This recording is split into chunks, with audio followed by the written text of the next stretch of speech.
ಧನಲಕ್ಷ್ಮಿ ಕದವ ತೆಗೆಯಲು ಯಾರ ಅಪ್ಪಣೆ ಕೇಳಲಾರಳು. ಮನಸಿಟ್ಟು ತಟ್ಟಿ ನೋಡಿರಿ, ಕರೆದ ತಕ್ಷಣ ಜೊತೆಗೆ ಬರುವಳು. ಕಾಲಿಗೆ ಬಿದ್ದರೂ ಸಹ ದೊಡ್ಡ ಕನಸನೆ ಕಾಣುತ್ತಿರುವೆನು. ಅಬ್ದುಲ್ ಕಲಾಂ ಹೇಳಿದ ಮಾತಿನಂತೆಯೇ ಬಾಳುತ್ತಿರುವೆನು.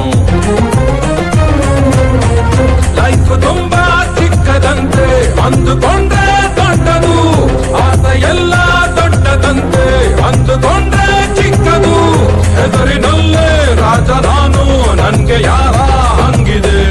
ಒಂದೇ ಒಂದು ಆತನೊಂದು 1000 ಕೋಟಿ ಬೇಕು, ಸಣ್ಣದೊಂದು ಮನೆ ಬೇಕು, ಮೈಸೂರು ಪ್ಯಾಲೇಸ್ ಸಾಕು.